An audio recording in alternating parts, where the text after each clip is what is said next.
What's going on, guys? Welcome back to another MLB series preview, episode number 10 for the games that are starting up today or the series that are starting up today on Tuesday, Dinger Tuesday. We have these 6 series that are on the screen starting up. So do want to go over those. Seen some positive comments on people who like them being broken up a little more into the different ones. So we're not getting all 15 of these on one series preview. So I'm very down to do that. Continue to let me know if that's what you guys want to see. But let's not always waste any time. We'll get right into it. We'll start right here with the Seattle-Cleveland series. Bryce Miller and Tristan McKenzie going in game one obviously piques my interest because if you've listened to me talk about the Guardians or just pitchers in general, I'm a big Tristan McKenzie fader. The stuff just hasn't been consistent this year. He's pitching through an injury, yada, yada, yada. Against this Mariners team, like you could argue the strikeouts are going to be there, sure.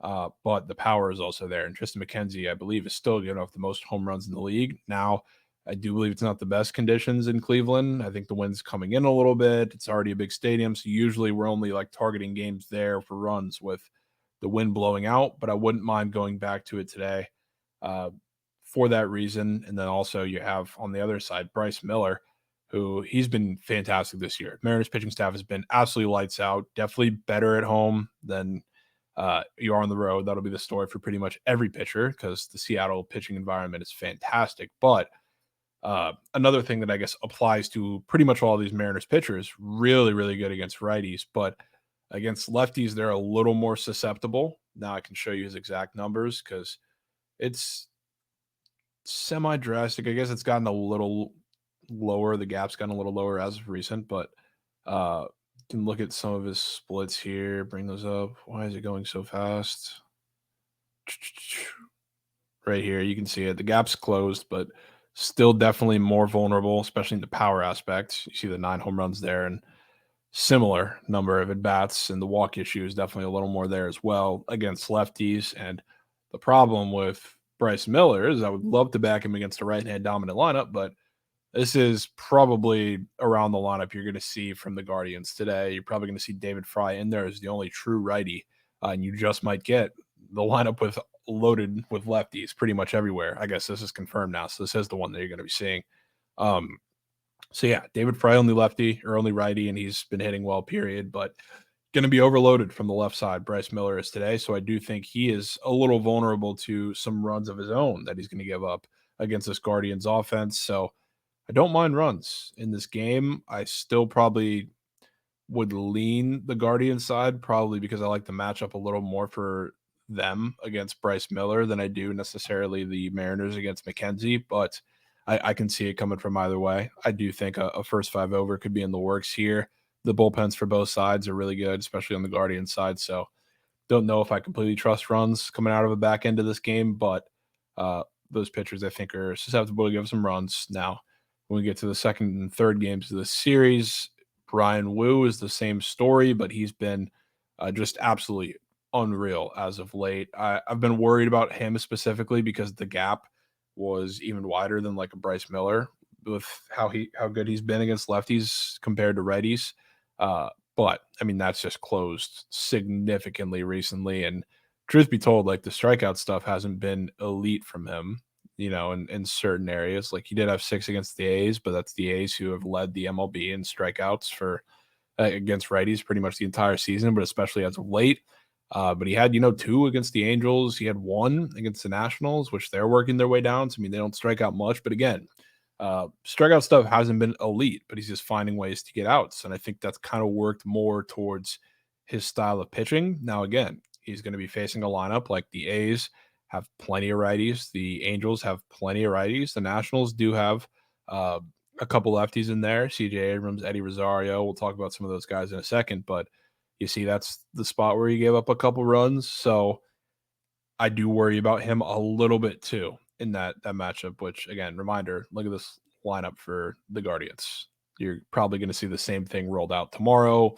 Maybe Schneemann doesn't play and they sub somebody out there. But other than that, you're still going to see minimum 7 lefties from this lineup. So that kind of works against the entirety of this Mariners pitching staff, especially when they're not pitching in Seattle, because Seattle is kind of the great equalizer. They can pitch against anybody there because it's the biggest pitcher's park in probably the entire MLB. Great conditions, whatever. Um, so if it does happen, especially that we get some wind blowing out in one of these back end games, we're not getting it today with the Miller McKenzie game, but maybe we get it in Wu Bybee tomorrow. Maybe we get it in Castillo Allen. I could be down to back some overs even more so there, especially if we talk about Castillo, who, again, same struggles against lefties. It's gotten better this year, but on the other side there, we would have Logan Allen, who I'm a bigger fader of than Tristan McKenzie at this point. He's just been a little bit of a gas can. And he's had a good spot start here and there. I actually backed him in his last start against the Blue Jays just because the Blue Jays have been so bad against lefties. And Logan Allen's just one of those guys that could pitch well against a team like that, I thought, and he actually did. But I mean, other than that, he's faced two teams coming off of starts against two teams that have been really, really bad against lefties. Then you go back to the couple of the teams that are a little better. The Rockies hit him up in Coors. The Angels hit him up. That's been their specialty for a while. He did pitch well against the Mariners second week of the season up here, but as we've seen, probably since then, that's when his decline really started to begin. So want to keep buying into that. Definitely want to sell high after a couple good starts against those shitty lefty teams. But yeah, I think there could be some sneak runs in the series. I don't want to get like trigger happy saying it's going to be the entire series because we know how good these pitching staffs are. We know how good these bullpens are. But in certain spots, like I think we're going to get that one game in this series, maybe that just explodes for runs. I think that last game, game 3, Castillo and Allen has potential. But from the Guardian side of things, I could see a flurry of runs from them really at any point because they match up pretty well against these pitchers, especially, Miller and Wu, I would say. So lean them in the series just in general. But trying to find that one game, I would say. And I don't really know what that game is going to be yet. It could be conditions based, whether we see wind blowing out or not, because love to target that in Cleveland. But move on from that series. Now we have D-backs, Nationals. Again, if you've been tapped in with me a little bit, I've been such a Nationals fan the past couple weeks, backing them, fading them, taking overs, taking unders, whatever it's been. I feel like I've had a pretty good read on this team. They've treated me well. Now this series gets a little more difficult because the D-backs are involved, and that's a team like they're pitching, especially the guys who are going in this series specifically. Ciccone, Fott, and Nelson are just so inconsistent that it's hard to get a true grip on them. But in this game, first game, I like runs. I like the Nationals. And a lot of that comes down to Slade Ciccone because Slade Ciccone, another pitcher who's been, on my fade list for quite a bit. I don't know if I've backed him other than maybe once, and it was just with like a total, which he came and he was god awful in that game. So moot point anyway, but he's been bad. Can look at some of his past starts, make it up here so you guys can see him. Just gave up 7 against the Angels, awful. Gave up 3 against the Padres, probably should have given up more. Got very fortunate, shut down the Mets for a little bit in that start. We then got destroyed by the Dodgers, destroyed by the Reds. I mean, he's just been god awful, and I really don't think that's going to stop because look at these stats against lefties. Man, he is just absolutely terrible against lefties. The power is still there against righties, don't get me wrong, but against lefties, he's struggling to pitch to them. It's a problem that I don't think is going to be fixed. And a big reason why I've been betting the Nationals, I have to like the spot for their lefties. And it comes to CJ Abrams, it comes to Eddie Rosario, Jesse Winker. I don't think he's going to be playing for a bit now. He got injured, but just all the lefties in the lineup. Keibert Ruiz, I guess, too, who's starting to pick it up. They need to have a good matchup, and I think they do, which usually it comes from a guy who relies on off speed to left-handed batters to be successful, which in a way Ciccone kind of does, not in the sense that he throws it a lot because it's very different from some of the other pitchers.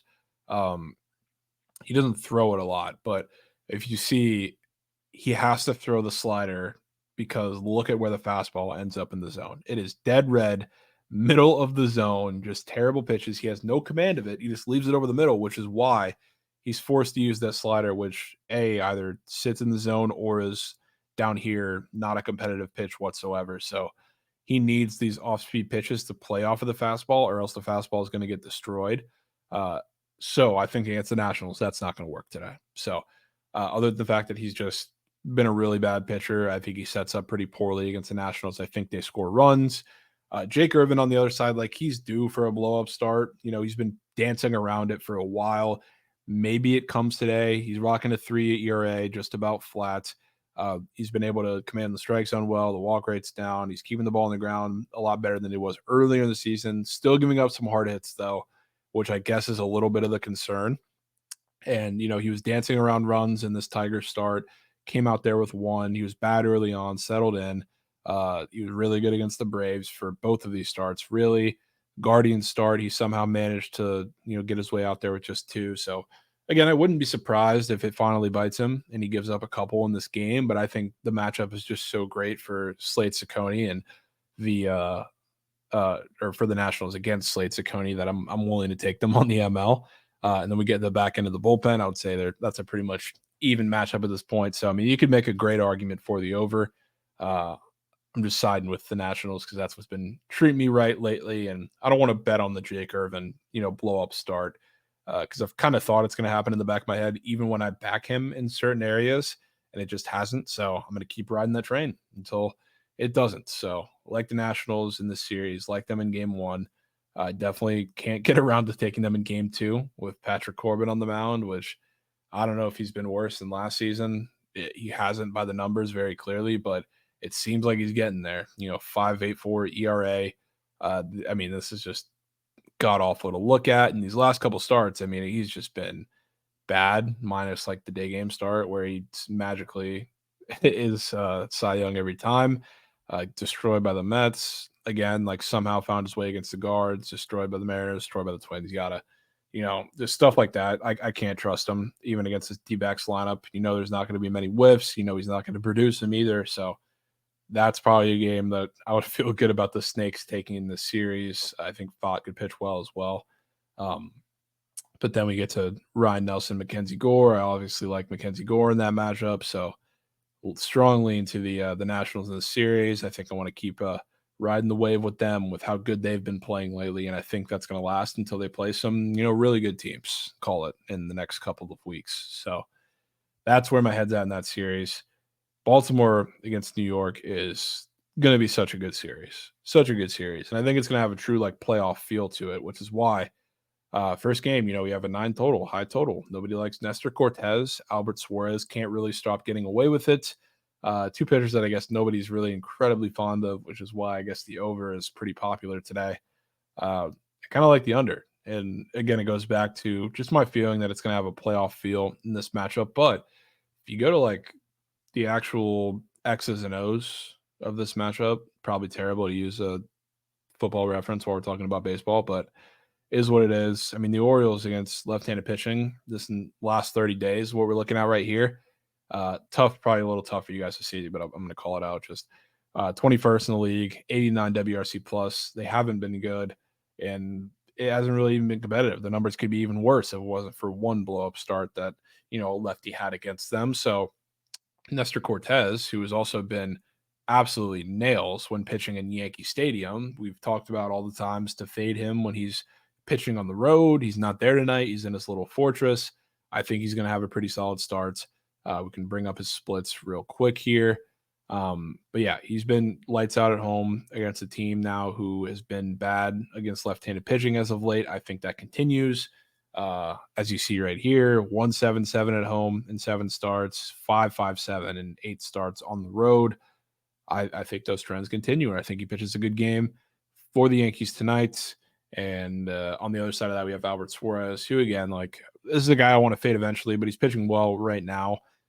Pitching to a 1.61 ERA. It's a tough ask, I guess, against this Yankees team, but I just don't believe in this Yankees lineup right now, and it's not just because, Rizzo's gone. He's been terrible, so call that addition by subtraction maybe. But again, as long as Judge and Soto aren't having 2 home run games apiece, nobody below them is really consistent enough to scare me. Stanton will have the one-off bomb. Verdugo will have a one-off really good game. But other than that, nothing's been consistent enough to really scare me. So I do think Albert Suarez can deliver a quality start, maybe give up a couple to the top of that lineup, and the offense kind of fizzles out. So that's where I'm at in that game.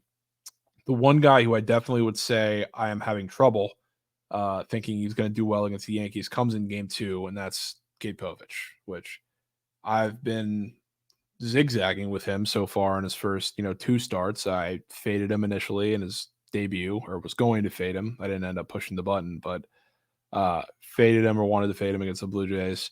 He gave up 6. They're the answer to every single debut.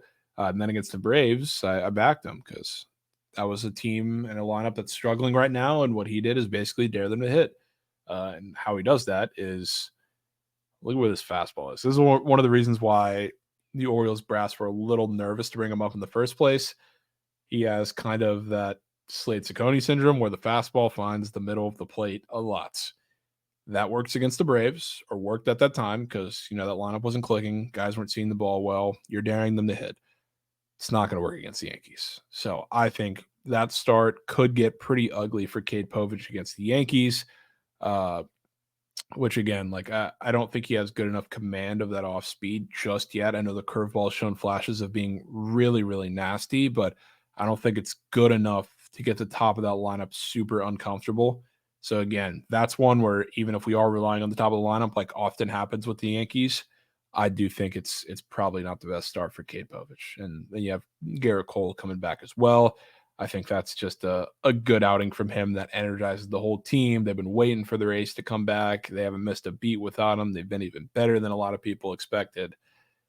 Probably going to continue there. So strongest thoughts are, in these first 2 games, Luis Gil probably continues his dominance in game 3. Cole Irvin's been due for a blow up for a couple of them for a while. Probably happens there, but I think this is a pretty big series for the Yankees, which I don't really know if it starts tonight with Nestor Cortez, but I'd probably lean that way. Definitely more lean towards the total. But we can move on from that series. That series is going to be a lot of fun to watch. Let's go to Minnesota. Rays Twins. Aaron Savali is on the mound against Pablo Lopez. This game has the potential for rain, so we'll kind of feel it out as it happens, if it does happen. But Savali matches up so poorly with this Twins team. I gotta say, he gives up a lot of fly balls. If you look at like his problem has been very obviously home runs for this entire season. Now he started to fix a couple things that I do think I'm kind of buying into in a sense, and working. Like he's dished the cutter a little bit, but that's made him a little more susceptible to righties. But he's still not getting the ball on the ground. He's keeping the ball in the air. This Twins team hits a lot of fly balls, and they have guys who have power pretty much at every level from the right side and from the left side. They have Royce Lewis. They have Carlos Correa, who's really on a hot streak as of late on the left side. They have Max Kepler. They have Trevor Larnach. You could even go back to the right side. They still have Jeffers. They still have Miranda. So all those guys get the ball in the air a lot. So I have a feeling that if this game does happen tonight, you're going to see a couple home runs off of Savali, and he's not going to have the strongest outing. On the other side, I do think the Rays are going to be pretty aggressive on Pablo Lopez early on, which is how you're supposed to attack him, and how the Rays have attacked a lot of heavy strikeout pitchers in the last couple of weeks. So I do think it's not going to be exactly smooth sailing for Pablo Lopez. I do kind of lean over in this game. Wind's blowing out too, so I mean, even worse for Savali. But yeah, I think it's a Twins win, but with some Rays runs back behind them. Strongest lean over, definitely towards the Twins. Now, the problem with this rest of the series that scares me as a Rays fan, Savali ain't the only one that has a little bit of a home run problem. Like Taj Bradley perfectly fits this mold too. He does not keep the ball on the ground very much, and he gets hit very hard. So we saw, really the cast of Rays pitchers in that Braves series get hit up because they were letting the ball stay in the air, and that's exactly what the Braves offense has been asking for. So this Twins team profiles pretty similarly, and I'm not very excited to watch Savali Taj, and then we see Zach Littell game 3 against this Twins team. So I do think the Twins are probably some home run targets for especially game 1 and game 2, maybe a little less game 3, but it's probably going to be the same story for a lot of it. So the Twins are what in this series? I mean, minus 180 as they probably should be. I'm not going to say that's free, but that's probably a fantastic look because I don't see the Rays. I can see the Rays bats coming a little bit in the series, coming to play, but pitching staff, I just can't get over the matchups for them. So Twins probably going to be my nightmares. It kind of is all the time when they go to Minnesota, but that's beside the point. Astros White Sox next series. I think it's not a get right series for the Astros because they've been playing good, but one of those series that I think is pretty low stress for them. Not in the sense that they blow the White Sox out of the water, because I will be the first to tell you the White Sox offense has been a lot better than advertised, and people don't realize that because the Twitter PODs every day are still against the White Sox and still chalking and caking. But against these couple pitchers, which two of the out of the three we know so far, Framber should pitch well against them. But I really like to buy into the Hunter Brown, resurgence that we've been seeing for the second part of the beginning of the season. He's been great. I've been screaming it from the rooftops. I won't go back through every single number because I've done that a couple times on these series previews, but he's been really good, really getting it together. I think that continues against the White Sox. So we're going to see like Cannon go against Framber in game one. I think, the Astros win that game pretty handily, even if their bats aren't full go. But, Hunter Brown, Garrett Crochet should be a really fun pitching matchup to watch. And that's one where it could just be a low scoring win for the Astros. So I like their pitching matchups in the series, the ones that we do know. I don't know how I'm going to view that third game, whoever goes against Flexen, but yeah, I think it's a low stress series for the Astros against the White Sox. I think the pitching staff kind of locks in. We'll hope the bullpen can be good enough. Because as much as I do like the White Sox offense in general, I don't know how much I like them in this series. So I will be I don't know how I'm going to get invested in the Astros because they're going to be at such a big price tag, but definitely will get involved in something Hunter Brown in that second game two start. Then we can finish it up here with the Royals and Ace. Game one, Alec Marsh coming off of a legacy performance against the Yankees. And, we're going to see him go against the A's in Oakland, which I don't love coming into a series with a pitcher that's visiting, who's been pitching over his head a lot, and kind of fading them because Oakland's a really good spot for runs or for lack of runs, just a really good pitcher's environment. But today I kind of want to do that. And, it's a big ask coming off of a almost no hitting the New York Yankees, one of the best teams in baseball, in a game that they shouldn't have won, but ended up winning anyway. I like fading guys in this spot, which guys coming off near no-hit performances. We have two of them today. Alec Marsh is one of them, and Roddery Munoz, who I talked about a little bit in the last series preview, is the two guys that are coming off of these performances. So I think he's going to look a little human today. Strikeout stuff is probably there against the A's, just like it is for every righty, but I do think they hit him up a little bit. We have guys who with the power to, I think, take advantage of him, like a big Brent Rooker, which the A's are going to score runs. You're probably going to need it from him. Abraham Toro's been seeing the ball well. JJ Bleday went on a tear, about a week ago. So I think a couple of those guys have really good matchups to get to him. But on the other side, Hogan Harris has been pretty fortunate, I would say, because he's been giving up some serious hard contact in the last couple starts, especially. Like he used to live up here when he first got brought up again. Now he's ticking back pretty deep, allowing a lot of barrels as well, and nothing's really come of it, even though like he hasn't been pitching great. It's not like he's Cy Young, but he's got a 2.49 ERA. He's pitched a couple starts against some decent teams. So I think that comes to bite him in the ass. The thing the Royals do very well is barreling up a lot of pitchers, especially from the left side. Now, are they much better at home than they are on the road? Yes, but I think this is a sneaky spot for runs. Krabs brought this up as one of his plays on the BTL Sharp Report. As the day goes on, I'm starting to like him more and more. So I do like that. Royals bullpen too. It's a short line in the game. I do kind of lean the A's, but the Royals bullpen could certainly add to this total and add to any A's love towards the end of this game because they've just been bad and they're getting worse. So I think the A's can be sneaky in this first game.